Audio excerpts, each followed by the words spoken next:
Good morning. 10 के दमदार trades में आपका स्वागत है। और राजेश सातपुते और राजेश पालवे पिछले शो से हमारे साथ बने हुए हैं। निर्मल बैंक से विकास सालुंके और एसबीआई सिक्योरिटी से सुदीप शाह अपनी टॉप कॉल्स के साथ जुड़ेंगे। और आज बिग मार्केट वॉचर्स में दो खास मेहमान होंगे।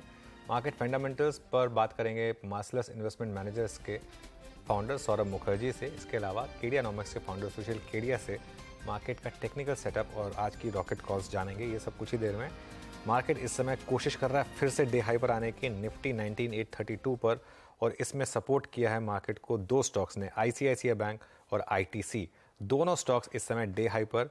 उसके अलावा स्टेट बैंक ऑफ इंडिया में एक फ्रेश मूव आया, कोटक महिंद्रा बैंक में एक फ्रेश मूव, भारती एयरटेल फिर से फ्रेश ऑल टाइम हाई की तरफ बढ़ता हुआ stock, NTPC, Wipro, Tech Mahindra. IT में आज अच्छा ट्रैक्शन है, यहाँ पर आज अच्छी ट्रेड्स आ रही हैं। यहाँ पर कुछ स्टॉक्स हैं जिनका एक अच्छा मोमेंटम। और बात अगर एफ&ओ की है तो आज का sector of the day tyres है। वो सीएट के नंबर्स के बाद एमआरएफ और अपोलो टायर्स, दोनों में अच्छा ट्रैक्शन। और इनफैक्ट पूरी की पूरी ऑटो एंसिलरी स्पेस अब बस कर रही है। एक बार एक्साइड देखिए आप, अब एक्साइड में एक अच्छा मोमेंटम आना शुरू हुआ। करीब करीब 3% स्टॉक इस समय ऊपर। Veeru jam Exide strong move. अभी सुबह सुबह पैनल में हमारे आज मौजूद भी था ये काउंटर और डी हाई पर आके ट्रेड करता हुआ। चलिए अब आपकी पैनल से मुलाकात कराते हैं। आपकी स्क्रीन पे हमारे चारों मेहमान मौजूद हैं इस वक्त। और राजेश पालवे जी, राजेश सतपुते जी पिछले कार्यक्रम से इस कार्यक्रम में भी शिरकत करेंगे और साथ ही साथ फ्रेश पर्सपेक्टिव लेके हमारे साथ विकास सालुके जुड़ चुके हैं कुछ देर में। इनफैक्ट सुदीप शाह भी जुड़ चुके हैं। आप दोनों को भी नमस्कार, कार्यक्रम में स्वागत है। Vikas good morning, Sudeep good morning. Vikas, पहले आपके दो कन्विक्शन आइडियाज। मार्केट का सेटअप अभी भी पॉजिटिव है, तो मुझे लगता है यहाँ पे रुझान जो है पॉजिटिव साइड देखने मिल सकता है। मेरा पहला रहेगा आईआरसीटीसी। आईआरसीटीसी में जो मोमेंटम लास्ट कुछ दिनों में हमने देखा था 730 तक जाके वापस एक रिट्रेसमेंट कंप्लीट कर चुका है। यहाँ से वापस मुझे लगता है वापस ये 740 742 के टारगेट के लिए आईआरसीटीसी को बाय करना है। नीचे में जो स्टॉप लॉस निकल के आ रहा है वो 696 के आसपास का एक स्टॉप लॉस लगा के इसमें बाय करना है। दूसरा मेरा बाय कॉल रहेगा हिंजिंग में शॉर्ट टर्म मूविंग एवरेज का एक ब्रेकआउट देखने मिल रहा है और एडीएक्स जो है यहाँ पे पॉजिटिव और स्ट्रेंथ यहाँ पे देखने मिल सकता है। तो मुझे लगता है हिंजिंग यहाँ पे बाय करना है। 322 के ऊपर अभी फिलहाल तो ट्रेड करते हुए देखने मिल रहा है। ऊपर में जो टारगेट निकल के आ रहे हैं वो 334 के आसपास के टारगेट यहाँ पे देखने मिल सकते हैं। सपोर्ट यहाँ पे नीचे में 316 का है, तो 316 के स्टॉप लॉस से हिंजिंग को बाय करना है 334 के टारगेट। ये इस समय विकास जी के पिकअप। सुदीप को जोड़ लेते हैं। सुदीप गुड मॉर्निंग, क्या पिक्स होंगी आपकी? मॉर्निंग अनुज। अनुज, मेरा पहला पिक है एल&टी फाइनेंस। एल&टी फाइनेंस में हमने देखा एक स्टॉक ओवरऑल एक अप ट्रेंड में पिछले 4-5 महीने में स्टॉक कंसोलिडेट कर रहा था 125 और 135 के बीच में, 135-38 के बीच में। और आखिरी पिछले 3-4 दिन में हमने देखा है कि कंसोलिडेशन में से एक ब्रेकआउट आ रहा है। ओपन इंटरेस्ट में भी हमने देखा है कि काफी सिग्निफिकेंट चेंजेस आ रहे हैं। कल के सेशन में हमने देखा है कि स्टॉक बैंड से भी बाहर निकला। तो ओवरऑल स्टॉक अपने 20 दिन का जो ये मूविंग एवरेज है, एक्सपोनेंशियल मूविंग एवरेज, इसके ऊपर पिछले 10-12 दिन से टिका हुआ है और स्टेडीली यहाँ पे हमें एक अच्छा ट्रैक्शन दिख रहा है डेली वीकली चार्ट्स पे। तो मुझे लग रहा है करंट मार्केट प्राइस से ये स्टॉक खरीदा जा सकता है 133 के स्टॉप लॉस के साथ 148 के टारगेट्स के लिए। मेरा दूसरा स्टॉक, मेरी दूसरी पिक होगी इरकॉन इंटरनेशनल। अब हमने पिछले 3-4 सेशन से देखा है कि रेलवे स्टॉक्स में एक अच्छा मोमेंटम बना हुआ है और इरकॉन, रेलटेल, आईआरएफसी सब स्टॉक्स में अच्छा मूव है। पर मुझे लग रहा है सबसे अच्छा एक अप मूव आने वाले कुछ सेशंस में आ सकता है, वो है इरकॉन। और स्टॉक ने पूरे एक लंबे अपमूव के बाद 130-135 के लेवल्स के आसपास एक प्रॉफिट बुकिंग मूव हमने देखा था और वहां से हमने फिर से अब ये अप ट्रेंड में स्टॉक आते हुए हम देख रहे हैं। तो डेली वीकली सेटअप दोनों पॉजिटिव है। करंट मार्केट प्राइस से ये लिया जा सकता है 151 के स्टॉप लॉस से 165 के टारगेट के लिए आने वाले 3 से 4 सेशंस के लिए। ओके, इरकॉन नंबर 156.10 पे आके ट्रेड करता हुआ। राजेश पालवे जी, आपके दो ट्रेड्स क्या रहेंगे? तो वीरेन जी, पहला स्टॉक एफएमसीजी पैक से गोदरेज कंज्यूमर पे हमारा यहाँ पे फोकस है। स्टॉक को अगर आप देखें तो एक स्टॉक में करेक्शन के बाद अब स्टॉक एक फॉलिंग चैनल का यहाँ पे ब्रेकआउट अपर ट्रेंड लाइन को यहाँ पे आज पेनिट्रेट करते हुए दिख रहा है। और जिस तरीके से स्टॉक ने एक बेस बना के यहाँ पे रिकवरी दिखाई है, पिछले 3 दिनों से देखें तो हायर हाई लो फॉर्मेशन बनते हुए दिखे। हमें लगता है गोदरेज कंज्यूमर को यहाँ पे बाय किया जा सकता है। अपसाइड में टारगेट आना चाहिए करीब 1015 से लेके 1020 की तरफ। स्टॉप लॉस रखेंगे करीब 984 की तरफ। दूसरा स्टॉक जो बाय करने की सलाह है वो है Bharti Airtel. Stock day high की तरफ अब ट्रेड करते हुए दिख रहा है। ओवरऑल स्ट्रक्चर बुलिश है। एक साइडवेज कंसोलिडेशन के बाद वापस से इसमें प्राइस एक्शन बाइंग साइड का बनते हुए दिख रहा है। हमें लगता है भारतीय एयरटेल में मोमेंटम एक्सटेंड होते हुए दिख सकता है। 985 995 की तरफ इसके टारगेट आते हुए दिख सकते हैं। स्टॉप लॉस होना चाहिए करीब 940 के आसपास। ओके, चलिए राजेश पालवे जी से चलते हैं राजेश सातपुते जी के पास। राजेश जी, आपके पिक्स।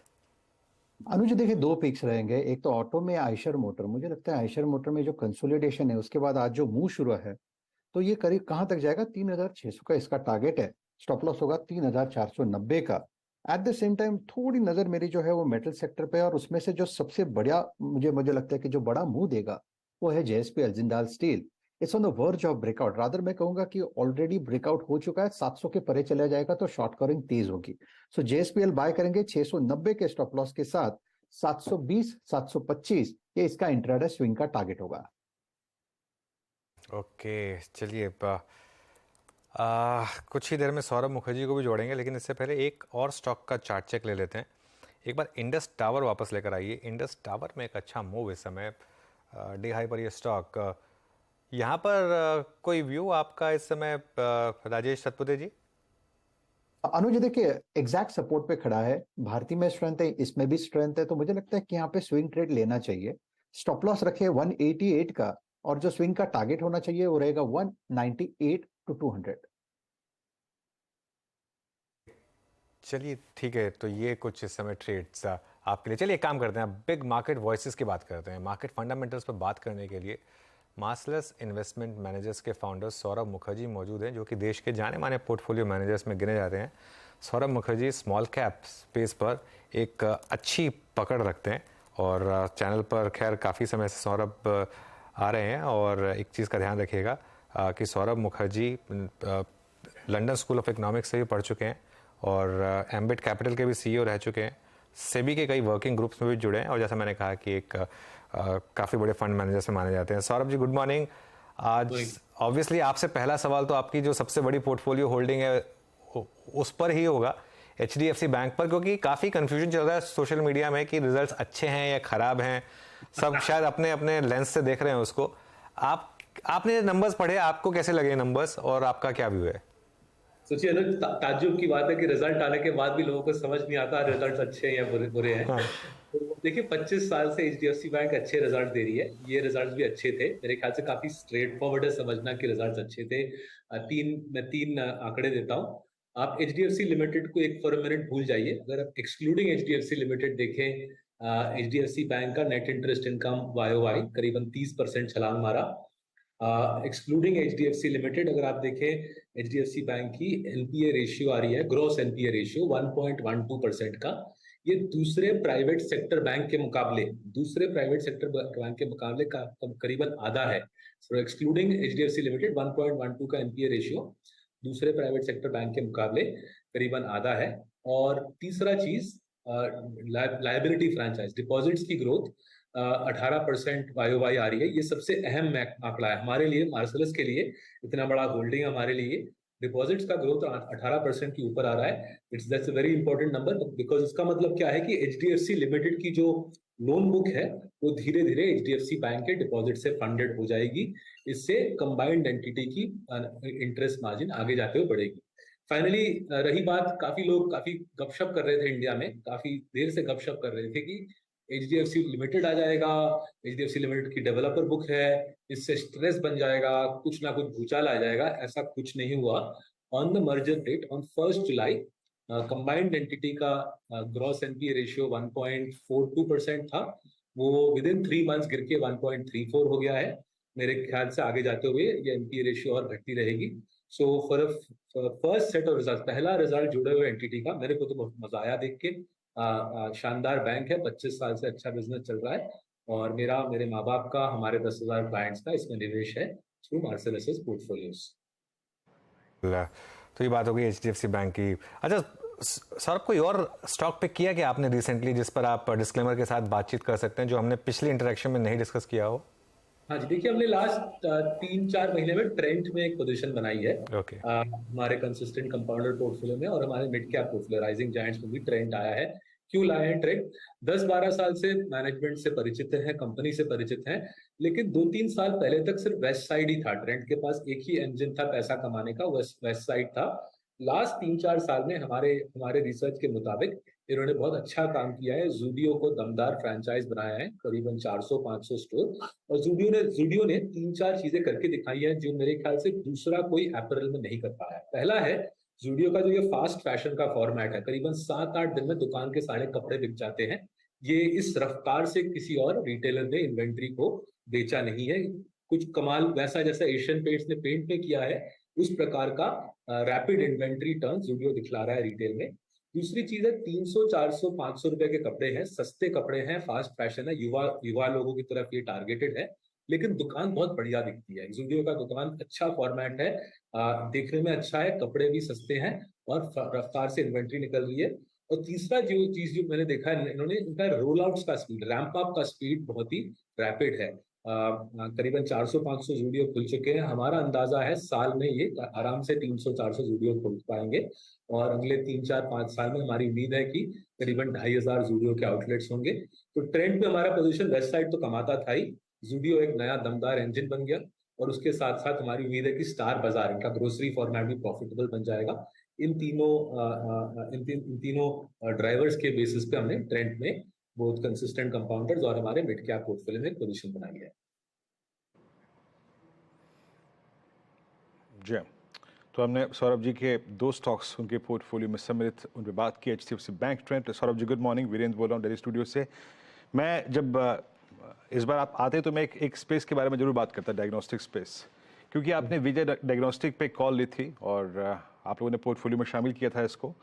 अच्छा चला ये, और आपने तर्क भी दिया था कि भाई डायग्नोस्टिक के साथ साथ इनके पास रेडियोलॉजी भी है। और इनफैक्ट मैं कैलकुलेट कर रहा था मिड 22 जब पोस्ट मतलब कोविड, जब सारे कोविड रेवेन्यूज कोलैप्स हो गए, उसके बाद से अब तक ये करीब करीब 200 रुपये चल चुका है CY 23 में। 800 रुपये डॉक्टर लाल पैथलैब चल चुका है CY 23 में। अब डायग्नोस्टिक्स पे आपका कन्विक्शन बन रहा है, मतलब एक तो आपका खुद का स्टॉक, और क्या ये स्पेस अब थोड़ा सा अपसाइड खोल सकता है क्या? देखिए, डॉक्टर लाल पैथलैब से शुरू करता हूँ। यहाँ पे हमने जुलाई 2022 में अपनी पोजीशन डबल की थी। मेट्रोपोलिस में हमने पोजीशन बनाया था करीबन 6 महीने पहले, फरवरी मार्च में, और विजय डायग्नोस्टिक्स में पोजीशन बनाया था करीबन अगेन 1 साल पहले, राइट। तो डॉक्टर लाल नॉर्थ में हावी है, मेट्रोपोलिस वेस्ट में हावी है, और विजय डायग्नोस्टिक्स साउथ का चैंपियन प्लेयर है। हमने इनको क्यों चुना? बिकॉज हमको लगा कि पोस्ट कोविड जो छोटे छोटे ये प्राइवेट इक्विटी और वेंचर कैपिटल फंडेड लैब्स हैं, इनकी दुकान बंद हो जाएगी। इनका कोई बिजनेस मॉडल खास है नहीं। PE और VC फंडेड जो पैथ लैब्स हैं, इनके बिजनेस मॉडल कमजोर है, नाजुक है, ऐप के आसपास आधारित है, और हमको लगा कि इनका बिजनेस सूख जाएगा, कोविड का RT-PCR का रेवेन्यू भी सूख जाएगा। और वो हमारा जो कॉल था कि PE VC वाले डायग्नोस्टिक्स वाले, स्टार्टअप डायग्नोस्टिक्स वाले, ऐप वाले, टेक वाले डायग्नोस्टिक्स वाले, इनकी दुकान बंद होगी। और वो कॉल हमारा मोटा मोटी सक्षम रहा है, सक्सेसफुल रहा है। और जिन 3 लैब्स में हमने इन्वेस्ट किया है, अलग अलग हिंदुस्तान के अलग अलग हिस्सों वाले, इनकी प्राइसिंग पावर और आगे बढ़ी है, रेवेन्यू ग्रोथ 13-14% पे आ गई है, मार्जिन इंप्रूव हो रहे हैं, प्रॉफिट मार्जिन इंप्रूव हो रहे हैं। तो आपने बिल्कुल सटीक बोला कि विजय में हमने पैसा बनाया है। Doctor Lal YOY I think कुछ 5-10% अप है। मेट्रोपोलिस में भी हमारा पैसा बनाना बाकी है, बट हम ओवरऑल स्पेस में बहुत बुलिश हैं। कॉम्पिटिटिव इंटेंसिटी घट रही है, अच्छे प्लेयर्स जो जमे हुए दमदार प्लेयर्स हैं, उनकी ताकत बढ़ रही है। और जैसे जैसे कोविड का माहौल फेड होता है, हमारा अंदाजा है कि डॉक्टर लाल का जो पुराना अर्निंग्स ग्रोथ था 20-25%, वो रफ्तार डॉक्टर लाल मेट्रोपोलिस का एस्टैब्लिश हो जाएगा। विजय मेरे ख्याल से थोड़ा सा ज्यादा ग्रोथ देगा, 25-30% ग्रोथ विजय दे सकता है अगले आने हुए वर्षों में। ओके, तो ये आपका डायग्नोस्टिक स्पेस में व्यू है। अच्छा सौरभ जी, मोटे तौर पे आपने अब तक जो ये IT के अर्निंग्स को देखा, ये आपको मोटा मोटी लगी कैसी, और अभी भी आप क्या कहने में समर्थ हैं? आई मीन, ये प्राइस IT को चेज करने लायक अच्छा है, या फिर आपका झुकाव किसी खास अंश पे है, मिड कैप IT या लार्ज कैप IT में? IT पे ये जो नंबर्स देखे आपने अब तक, उसके बाद आपका तर्क क्या कह रहा है इस अर्निंग सीजन में? पहली चीज तो मेरी पहली सलाह रहेगी आपके दर्शकों को कि क्वार्टरली रिजल्ट पे ज्यादा सोच विचार बहस नहीं करना चाहिए। लंबा सोचना चाहिए, कंपनी के फ्रेंचाइज की अंडरलाइन ताकत को समझना चाहिए। और अगर उस नजरिए से हम आईटी को देखें तो इंडिया में एक ही बाहुबली रहा है आईटी में, और एक ही बाहुबली मेरे ख्याल से आगे जाते हुए भी रहेगा, और उस कंपनी का नाम है टीसीएस। राइट, तो अगर आप देखें टीसीएस लास्ट 20 साल, करीबन 20 साल पहले इसकी लिस्टिंग हुई थी, लास्ट 20 साल में करीबन 100 गुना दे चुका है। ये company 24-25% profit margin, operating margin लाती है क्वार्टर अपॉन क्वार्टर। ये कंपनी अर्निंग्स ग्रोथ साइकिल के ऊपरी तरफ 17-18% लाती है, साइकिल जब भी आईटी साइकिल जब थोड़ा कमजोर है जैसे अभी है, साइकिल के नीचे की तरफ भी 9-10% अर्निंग्स ग्रोथ आराम से ले आती है। हर साल 40-50-60 हजार करोड़ का डिविडेंड बांटती है अपने शेयर होल्डर्स को, हम प्यार से वो डिविडेंड लेते हैं, री इन्वेस्ट करते हैं टीसीएस में।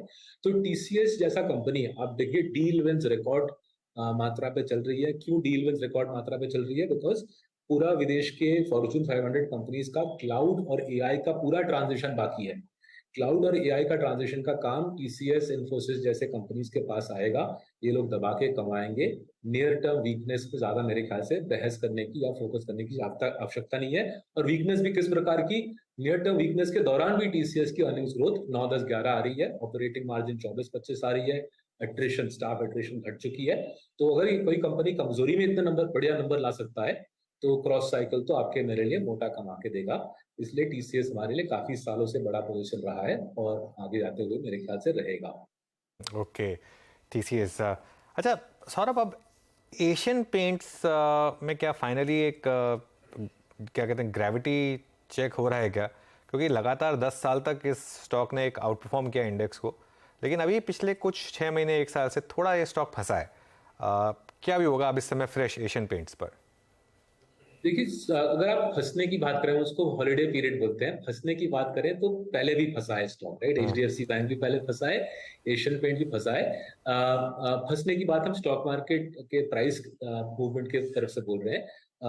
मुनाफा कमाने के तरीके से कोई फंसा नहीं है। अर्निंग्स कंपाउंडिंग फर्स्ट क्वार्टर में 50% था, ईयर टू मार्च 23 में भी 50% अर्निंग्स कंपाउंडिंग आई।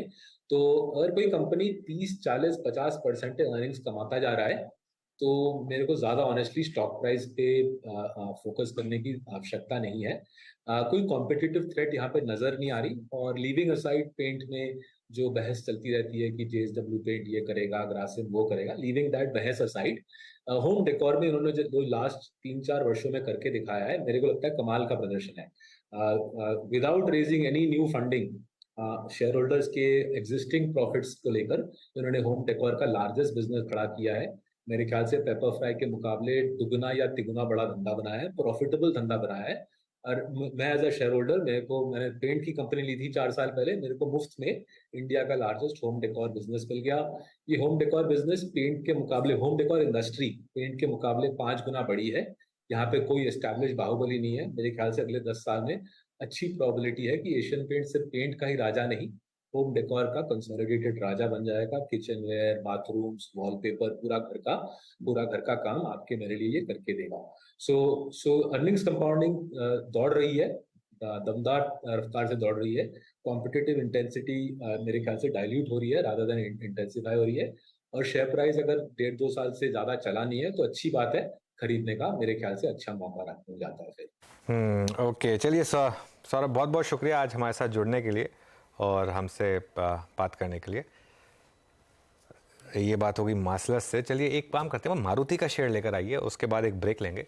मारुति का वो न्यूज़ आया जो उन्होंने एक सुजुकी को प्रेफरेंशियल अलॉटमेंट देना था, उस पे उसके ऊपर करीब 10,420 के ऊपर वो जो अमाउंट था वो भी आया, करीब 12,841 करोड़ का वो अमाउंट आया।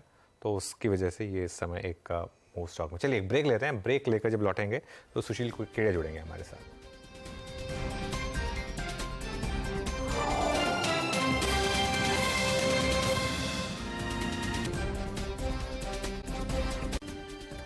Welcome back. अब हमारे साथ केडियानॉमिक्स के फाउंडर सुशील खेड़े जुड़ गए हैं। आइए जानते हैं उनसे कि आज किन शेयर्स में तगड़ा एक्शन मिल सकता है। सुशील, गुड मॉर्निंग। रॉकेट शेयर्स पर आऊँ उससे पहले एक मार्केट पर व्यू दीजिए, क्योंकि एक जो वॉर के साथ मार्केट ने एक बॉटम बनाया, ये काफ़ी इंटरेस्टिंग था। आपके हिसाब से क्या वॉच आउट करना है यहाँ पर, और कोई पर्टिकुलर मार्केट जिसको आप वॉच आउट कर रहे हैं?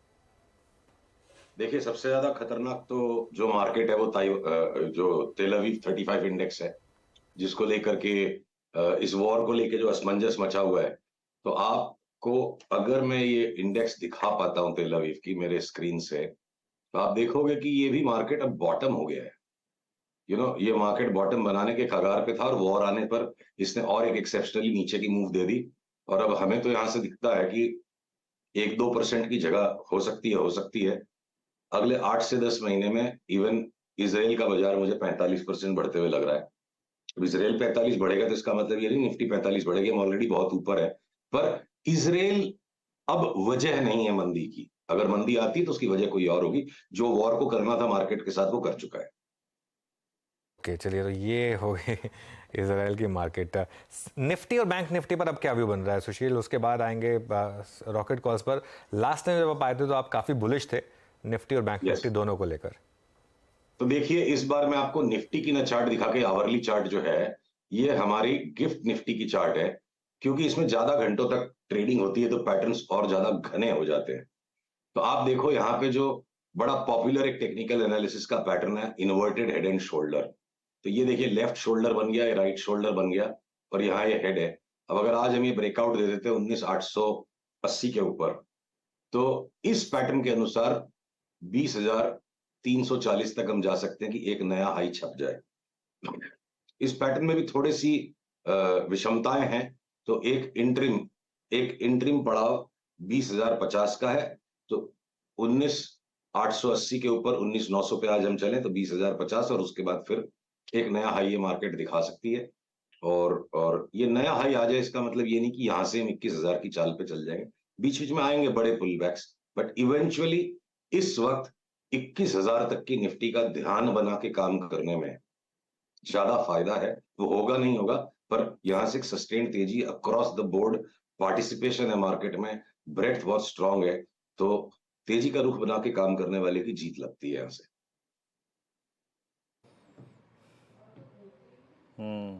अच्छा सुशील जी, अभी आपको ऑटो एंसिलरी में, टायर स्टॉक्स में आज क्योंकि एमआरएफ ने ऑल टाइम हाई क्रिएट किया, मैं एमआरएफ पे आपका व्यू नहीं ले रहा हूँ, लेकिन कोई अच्छा स्विंग ट्रेड पकड़ने का आपको जरिया दिखाई दे रहा है? आज अपोलो टायर्स डे हाई पर है, सीएट के नंबर्स आए, उसके बाद स्विंग इस स्पेस में है। कोई भी ऑटो या फिर टायर या एंसिलरी स्टॉक एक्साइड ने अच्छा मूव दिया? ये देखिए जितने भी टायर के स्टॉक्स है, एक्साइड है, ये सब हमने आधे भाव पे नीचे पकड़ा था, तो हम तो अपनी एवरेज बिगाड़ेंगे नहीं, उनमें से हमारे एग्जिट्स बन रहे हैं। और हम देखिए डे टू डे रिएक्ट नहीं कर सकते। जिस साइज पे काम करना है तो रिएक्शनरी ट्रेडिंग 2 लॉट 4 लॉट वाला करे तो उसके लिए ठीक है। अब मैं आपको 2 ट्रेड्स बताता हूँ शॉर्ट टर्म के लिए ऑटो सेक्टर में।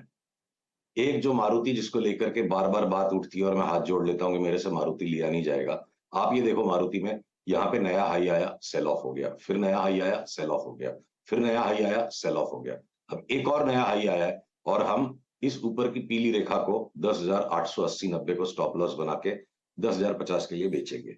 ये तो हो गया एक शॉर्ट का ट्रेड यहाँ पे। दूसरी तरफ अगर आपने क्विक स्विंग ट्रेड पकड़ने हैं तो ये टाटा मोटर्स की आप चार्ट को देखिए, मैं इसको आवरली पे दिखाऊंगा तो ज्यादा स्पष्ट दिखेगा। ये जो चार्ट इस तरह से शूट अप होने के बाद भी अभी भी यहाँ से 710 तक की इसमें गुंजाइश दिखती है और अभी हम करीब करीब 667-68 के आसपास है। तो जैसे ये 670 के ऊपर चल पड़ता है, एक क्विक ट्रेड आएगा 705-710 को खेलने के लिए। तो इंडिविजुअल स्टॉक्स की 2-4-5 दिन की धुरियां अलग हैं, पर जिस तरह से हमको बैंक्स पूरी तरह से सैचुरेटेड लगते हैं इन्वेस्टमेंट हॉराइजन पे, उसी तरह ऑटोज में भी वो सैचुरेशन आ गया है, जिसमें टाटा मोटर्स एक अपवाद है कि जिसमें एक आखिरी का उछाल है ये, और 5-6% अगर मिलता है 2-3 दिन में तो बढ़िया ट्रेड लिया जा सकता है।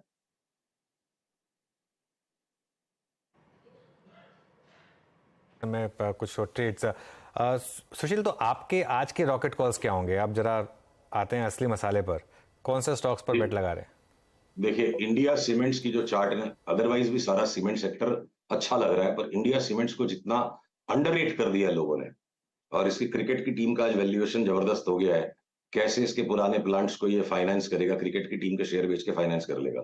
जितना इसका मार्केट कैप है उससे ज्यादा क्रिकेट की टीम की वैल्यू है इसके पास शेयर्स की। सो ये एक no brainer fundamental as well as technical trade है। हमें लगता है इस भाव से इंडिया सीमेंट अगले 3-4 महीने में डबल हो जाएगा, तो हमें बिल्कुल भी आश्चर्य नहीं होगा। तो मैं इसको रॉकेट की श्रेणी में आज डालूंगा। और बाकी जो बी ग्रुप के स्टॉक्स है वो तो दुनिया भर के हो चुके हैं, तो इतना ज्यादा एक्सपोजर बी ग्रुप में न रख के आज का एक focused rocket call India cements. India cements आज का एक फोकस रॉकेट कॉल। दो स्टॉक्स रिविजिट करते हैं आपके, जो एक तो बीएससी, आपने कहा था मुझे पिछली बार कि मेरा प्रॉफिट जल्दी मत कटवाइए आप। नहीं, वो तो हम काट चुके हैं अनुज, काट लिया था। अच्छा, वो काट लिया था आपने? नहीं, आपसे बात हो गई थी उसके बारे में भी। अच्छा अच्छा, ठीक है, चलिए मैं भूल गया हूँ। सर्टेन टॉप को बनाने के बाद बीएससी ने, हाँ, ये स्टॉक को बना के जब ये नीचे उतरा था हम यहाँ कट गए। इसके बाद अगर इसके अंदर में एक और फर्दर हायर हाई आ रहा है, हाँ। तो भाई नसीब से ज्यादा और औकात से ज्यादा पैसे इसमें मिल गए, तब लास्ट के 100 रुपए भी बनाने की कोशिश मेरे को नहीं करनी। हम खा पी के निकल गए, अब जिसको जो करना है बीएससी में करे। ओके, तो दो और स्टॉक, बॉम्बे डाइंग और जॉनसन कंट्रोल था शायद एक और स्टॉक जो आपने रिकमेंड किया था। बिल्कुल बिल्कुल बिल्कुल। तो देखिए बॉम्बे डाइंग के अंदर अब आज एक जो बड़ा जोर से जो गैप अप आया है, तो टिपिकली बॉम्बे डाइंग के अंदर मैंने न्यूज पे जब गैप अप्स आते हैं, ये इसकी टेंडेंसी थोड़ा पुल बैक करता है। तो यहाँ चढ़ के छाप के लेने की बजाय आप 150-52 को बेस बना के चलिए, तो इमीडिएट टाइम होराइजन पे 190 का एक अगला माइनर रेजिस्टेंस दिखता है।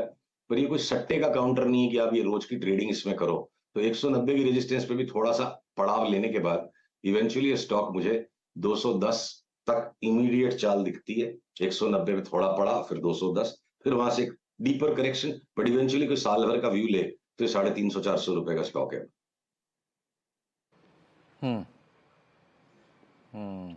सुशील जी, हालांकि नवरात्र चल रहे हैं और ऊपर से आज मंगलवार है, लेकिन फिर भी क्या करें, स्क्रीन पे बैठे हैं तो बात करनी बनती है।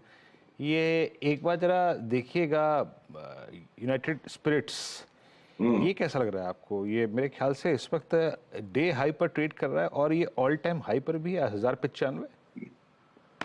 देखिए डे हाई और ऑल टाइम हाई, हम जिस तरह से सोचते हैं ना, ये दोनों खतरे की घंटियां हैं। जब सारी दुनिया उत्तेजित है, शेयर बाजार कोई अपवाद थोड़े, दुनिया के किसी भी बिजनेस को आप कर लीजिए, दुनिया के किसी भी बिजनेस को आप कर लीजिए, कमाएगा वही जो सस्ता खरीदेगा और महंगा बेचेगा। तो अगर महंगा होने पर उत्तेजना आ रही है तो बेचने का समय है। अगर ये ऊपर की पीली रेखा के ऊपर नहीं जाता है, तो यहां से रिवर्सल अगर आ गया और ये देखिए ये अप ट्रेंड लाइन टूट गई, तो टेक प्रॉफिट का ट्रिगर आ जाएगा। जब तक नहीं आता चलने दो, या नया लेके कोई मतलब नहीं है। लेना था तो यहां लेना था, यहां लेना था, यहां लेना था, अब तो बेचने के लिए इंतजार करना चाहिए इसको। ओके, बेचने के लिए इंतजार करना चाहिए इसको। चलिए अब एक काम करते हैं फिर। सुशील, बहुत बहुत शुक्रिया आज हमारे साथ जुड़ने के लिए और हमसे बात करने के लिए। तो इंडिया सीमेंट आज का इकलौता रॉकेट कॉल, फ्रेश कॉल सुशील का, और ये आज की बड़ी कॉल। आप एक काम करते हैं, शो को यहीं विराम देंगे और मार्केट एक गैप अप के बाद सस्टेन कर रहा है, गैप अप, और मिड कैप्स में भी अच्छी तेजी है। एडवांस डिक्लाइन 3:1 का है। मंगल है आज और मार्केट में इस समय मंगल। अब नीरज जी आ गए स्टूडियो में। Neeraj ji, good morning, over to you. Good morning Anuj, और बिल्कुल बहुत ही शानदार बढ़िया मंगलवार का दिन और एक बढ़िया तेज़ी बनती हुई दिख रही है, और मुझे लगता है कि ये कंटिन्यू करनी चाहिए क्योंकि ग्लोबल संकेत भी अच्छे हैं और मिड कैप हमेशा की तरह आउट परफॉर्म कर रहा है इस वक्त।